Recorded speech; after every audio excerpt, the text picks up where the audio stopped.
شروع کرتی ہوں اللہ کے نام سے جو بڑا مہربان نہایت رحم کرنے والا ہے۔ رسول اللہ صلی اللہ علیہ وآلہ وسلم اکثر فرمایا کرتے کہ مردوں میں تو بہت نے درجہ کمال حاصل کیا، لیکن عورتوں میں صرف 4 ہیں جنہیں درجہ کمال حاصل ہوا: خدیجہ بنت خویلد، فاطمہ بنت محمد، مریم بنت عمران اور فرعون کی بیوی آسیہ۔ ناظرین، آج کی ویڈیو اسی کمال خاتون کے متعلق ہے کہ جسے اللہ کی بارگاہ میں بے پناہ مقام ملا۔ اندازہ کیجئے کہ جب آپ کے چاروں طرف فرعونی سپاہی اور خود فرعون کی آپ بیوی ہوں اور پھر آپ کلمہ توحید بلند کریں، کیا ہی خوب عظمت اور ہمت کی بات ہے۔ چلیے ویڈیو شروع کرتے ہیں کہ جب فرعون مصر نے ریان بن ولید کی پوتی حضرت آسیہ کو شادی کا پیغام بھجوایا۔ یاد رہے ریان بن ولید وہی بادشاہ تھا جو حضرت یوسف علیہ السلام کے دور میں تھا، اور وہ حضرت یوسف پر ایمان بھی لایا اور اس نے حضرت یوسف کو عزیز مصر بھی بنا دیا۔ خیر، جب حضرت آسیہ کو فرعون نے شادی کا پیغام دیا تو یہ ان کے والد اور حضرت آسیہ کو بھی ناگوار گزرا، کیونکہ فرعون مصر پہلے دن سے ہی ظلم و بربریت کے لیے مشہور تھا، لیکن فرعون نے اپنی بادشاہت کے زور پر جبراً حضرت آسیہ سے شادی کر لی اور دھمکی دی کہ اگر یہ شادی نہیں کرے گی تو آپ کے والدین کو قتل کر دیا جائے گا۔ شادی ہونے کے بعد بھی اللہ پاک نے حضرت آسیہ کو فرعون سے محفوظ رکھا اور وہ آپ پر قادر نہ ہوا۔ اس بارے میں مفسرین لکھتے ہیں کہ شادی کی پہلی رات ہی جب فرعون حضرت آسیہ سے ہم بستری کے لیے کمرے میں گیا تو اللہ نے اس پر نیند کا ایسا غلبہ ڈالا کہ وہ ساری رات ہی سویا رہا۔ کچھ کتابوں میں لکھا ہے کہ اللہ نے فرعون کو نامرد کر دیا تھا، جس وجہ سے وہ حضرت آسیہ سے صحبت ہی نہ کر سکا، اور بعض نے لکھا ہے کہ فرعون کو ایک ایسی عجیب بیماری تھی کہ طبیبوں نے اس کی ساری عمر صحبت سے منع کر دیا تھا۔ دیکھا جائے تو یہ بھی حضرت آسیہ کی ایک طرح سے کرامت بھی ہے کہ اللہ نے انہیں کیسے فرعون کے ناپاک جسم سے محفوظ رکھا۔ بعض روایات میں فرعون کی ایک بیٹی کا ذکر بھی ملتا ہے۔ آپ کو یہ بتاتے چلیں کہ وہ لڑکی انہوں نے کسی سے لے کر پالی تھی۔ ایک رات فرعون نے خواب میں دیکھا کہ اس کا محل نابود ہو گیا ہے۔ خوف و وحشت سے اس کا پورا وجود لرزنے لگا۔ اس نے نجومیوں کو بلا کر ان سے اپنے خواب کی تعبیر پوچھی۔ انہوں نے کہا کہ عنقریب بنی اسرائیل کا ایک بچہ تمہارے محل کو نابود کر دے گا۔ اس لیے فرعون نے حکم دیا کہ بنی اسرائیل میں جس کے ہاں بھی لڑکا پیدا ہوگا اسے فوراً قتل کر دیا جائے گا، لیکن اگر لڑکی پیدا ہوئی تو اسے قتل نہ کرنا تاکہ ان کی نسل باقی رہے۔ جب حضرت موسیٰ علیہ السلام پیدا ہوئے تو ان کی والدہ نے فرعون کے سپاہیوں کے ڈر سے حضرت موسیٰ علیہ السلام کو ایک صندوق میں رکھ کر دریا میں ڈال دیا۔ دریا سے ایک نہر فرعون کے محل کے پاس سے بہتی تھی۔ یہ صندوق بہتا ہوا اس نہر میں چلا گیا۔ فرعون نے حکم دیا کہ اسے محل میں لا کر کھولا جائے۔ جب صندوق کھولا گیا تو اس سے ایک خوبصورت بچہ نکلا۔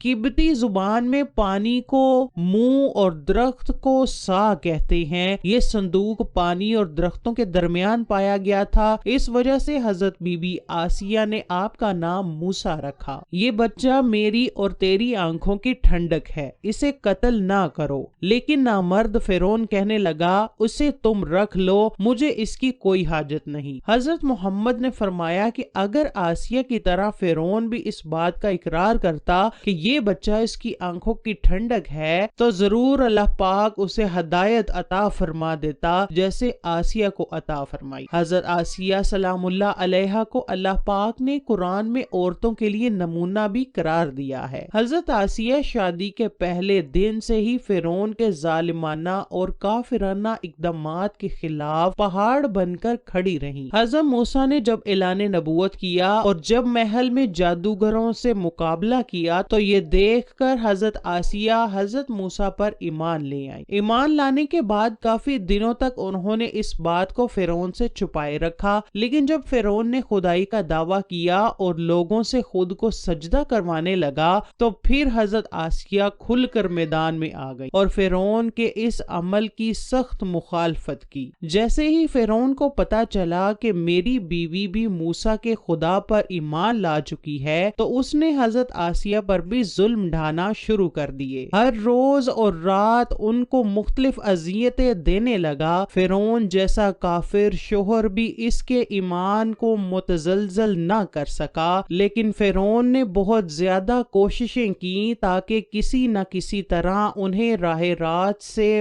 مخرف کر دیا جائے، لیکن وہ ایسا نہ کر سکا اور آسیہ بھی اس کی تمام کوششوں کو ناکام بنا کر صرف خدائے واحد کی عبادت میں مصروف رہیں۔ حضرت موسیٰ علیہ السلام کے چاہنے والے فرعون کے سپاہیوں کے ہاتھوں ظلم و ستم کی بھینٹ چڑھ رہے تھے اور انہیں بے دردی کے ساتھ قتل کیا جا رہا تھا، یہاں تک کہ فرعون نے حضرت موسیٰ علیہ السلام پر ایمان لانے والے ایک شخص کو، جسے قرآن کریم نے مومن آل فرعون کے نام سے یاد کیا ہے، بڑی ہی بے دردی سے قتل کر دیا، جس کے بعد آسیہ کے صبر کا پیمانہ چھلک اٹھا اور کھلم کھلا فرعون کی مخالفت کرنے لگی۔ فرعون میں غیظ و غضب کی آگ بھڑک اٹھی اور اس نے اپنی زوجہ آسیہ کو بہت ہی دردناک طریقے سے اذیتیں پہنچائی۔ اس ظالم نے ان پر بڑے بڑے عذاب دیے، ان کو بہت زیادہ مارا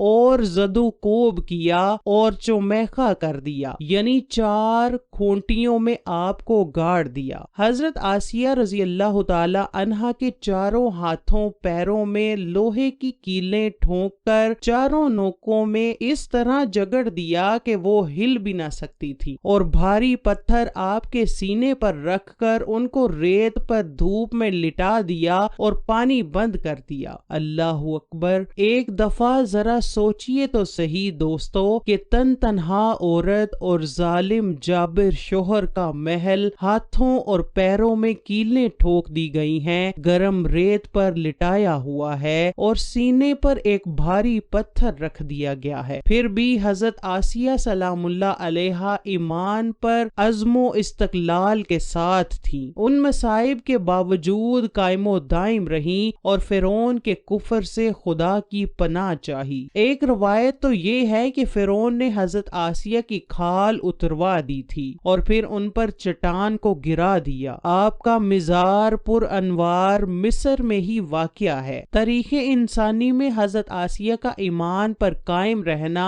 ان کا صبر اور عزم و استقلال ایک بہت بڑا درس ہے۔ اس میں کوئی شک نہیں کہ عورت کے اندر اتنی طاقت موجود ہوتی ہے کہ وہ ہر طرح کے ظلم و ستم کے آگے پہاڑ بن سکتی ہے۔ اللہ پاک سے دعا ہے کہ وہ ہم سب کی بے حساب مغفرت فرمائے۔